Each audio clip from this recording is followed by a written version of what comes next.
আসসালামু আলাইকুম প্রিয় শিক্ষার্থীরা, কেমন আছো তোমরা সবাই? আজকে আমি চলে এসেছি নতুন আরেকটি ভিডিও নিয়ে। তাহলে চলো আজকের ক্লাস শুরু করি যাক। আজকের ক্লাস হচ্ছে পঞ্চম শ্রেণীর ইংলিশ ফর টুডে ইউনিট 6। আজকে আমরা এই 2.2 এই প্রশ্নগুলোর উত্তর সমাধান করব, মানে সলভ করে দিব। কি বলছে, ask and answer the following questions in pair.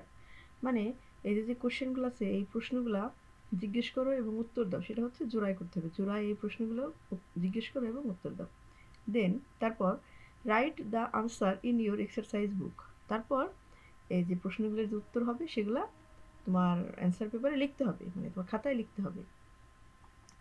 তো দেখো প্রথম প্রশ্ন কি বলছে, name two main islands of Indonesia mentioned in the email. মানে আমরা যে আগের ক্লাসে একটা ইমেইল করেছি, যে মেইল ফ্রম ইন্দোনেশিয়া, এটার যে মেইল, হ্যাঁ ওই মেইলে ইন্দোনেশিয়ার যে দ্বীপগুলো আছে, যে দ্বীপগুলো উল্লেখ করা হয়েছে তার ভিতর থেকে মেইন দুইটা দ্বীপের নাম প্রশ্নে লিখতে বলছে।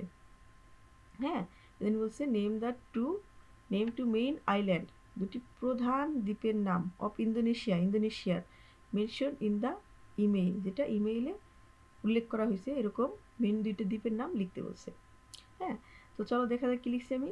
বালি অ্যান্ড জাভা আর two main islands of Indonesia mention in the email. ইমেইলে মেনশন করা হয়েছে এমন দুটি দ্বীপের নাম হচ্ছে বালি অ্যান্ড জাভা। ঠিক আছে, তারপরে কি বলছে বি নাম্বারে, why do people in Indonesia love going to the beach. মানে ইন্দোনেশিয়ার মানুষরা এই বিচে যেতে পছন্দ করে কেন, ভালোবাসে কেন। এখন এটা কিন্তু কারণ জিজ্ঞেস করছে যে কেন, হোয়াই ডু পিপুল মানে মানুষরা কেন, ইন্দোনেশিয়ার মানুষরা কেন বিচে যেতে, মানে সমুদ্র সৈকতে যেতে ভালোবাসে, তার কারণ কি। তাহলে যেহেতু হোয়াই দিয়ে প্রশ্ন করছে, কারণ জিজ্ঞেস করছে, তাহলে আমাদের কারণটাই বলতে হবে। তাহলে আমি লিখছি because of warm and sunny weather. মানে উষ্ণ এবং রৌদ্রোজ্জ্বল আবহাওয়ার কারণে পিপুল ইন ইন্দোনেশিয়ার মানুষ লাভ গোয়িং টু দ্য বিচ, মানে সৈকতে যেতে ভালোবাসে। কেন ভালোবাসে তারা? কারণ হচ্ছে ওই সৈকতের, মানে ইন্দোনেশিয়ার ওয়েদারটা হচ্ছে ওয়ার্ম অ্যান্ড সানি, এই জন্যই তারা দ্বীপে মানে বিচে যেতে ভালোবাসে। তারপরে সি নাম্বার কি বলছে, what does Intan hope Shahin will do someday. মানে ইনতান কি প্রত্যাশা করে যে শাহিন কোনো একদিন করবে, শাহিন কোনো একদিন কি করবে বলে ইনতান প্রত্যাশা করে। তাহলে ইনতানের প্রত্যাশাটা কি, আমরা ইমেইলে পড়েছি ইনতান প্রত্যাশা করে যে শাহিন কোনো একদিন ইন্দোনেশিয়াতে ঘুরতে যাবে। তো আমরা সেটাই লিখব, Intan hopes Shahin will visit Indonesia someday. মানে ইনতান প্রত্যাশা করে যে শাহিন কোনো একদিন ইন্দোনেশিয়া বেড়াতে যাবে বা ঘুরতে যাবে। আর এখানে ইনতান যেহেতু থার্ড পারসন এবং সিঙ্গুলার নাম্বার, এই জন্য আমরা হোপের সাথে কি দিয়েছি, এস দিয়েছি, হোপস হয়েছে। ঠিক আছে, তারপরে কি D number, what does Intan inform about the language in his email. মানে ইনতান মানে তার ইমেইলে ভাষা সম্পর্কে কি তথ্য দিয়েছিল। হ্যাঁ, তাহলে এখানে বলছে হোয়াট ডাজ মানে কি, Intan inform about their language in his email, তার ইমেইলে ইনতান ভাষা সম্পর্কে কি তথ্য দিয়েছিল।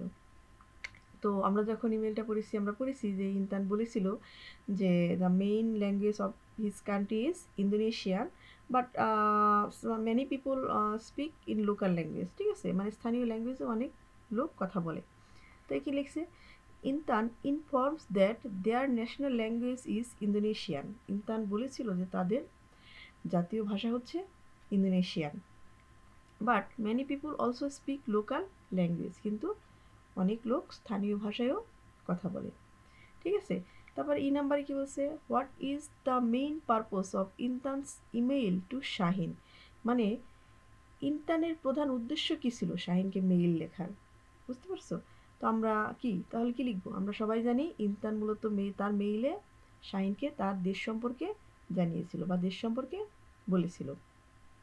ঠিক আছে, তো আমরা এখানে কি বলবো, দেখো, the main purpose of Intan's email is to tell Shahin about Indonesia. মানে ইনতানের মেইল লেখার প্রধান উদ্দেশ্যই ছিল শাহিনকে ইন্দোনেশিয়া সম্পর্কে জানানো। ঠিক আছে, বুঝতে পারছো। তো তোমরা এই প্রশ্নগুলা একটু বারবার প্র্যাকটিস করো।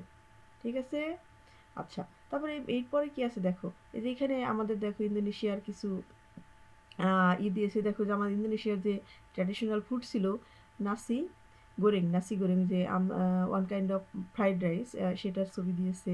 তারপর তো জাকার্তা সিটি, জাকার্তা হচ্ছে ইন্দোনেশিয়ার ক্যাপিটাল সিটির একটা শহর, মানে পিকচার দিয়েছে। তারপরে কি বালি হচ্ছে কি ইন্দোনেশিয়ার একটা বিখ্যাত সি বিচ, এই যে বালির এখানে ছবি দিয়েছে। বুঝতে পারছো? তো আগামী ক্লাসে আমরা এই যে এখানে ইমেল সম্পর্কে কিছু তথ্য দিছে, হ্যাঁ, এই তথ্যগুলা ভালো করে দেখব। হ্যাঁ, আর একটা ইমেইল আমরা সরাসরি লিখব। ওকে, তো আজকের ক্লাসটা এই পর্যন্তই। ভালো থেকো তোমরা সবাই, দেখা হবে পরবর্তীতে আরেকটি ক্লাসে। হুম, আমার এই ভিডিওটা যদি ভালো লেগে থাকে তাহলে কি করবে, অবশ্যই আমার এই চ্যানেলটিকে সাবস্ক্রাইব করবে। ভালো থেকো সবাই।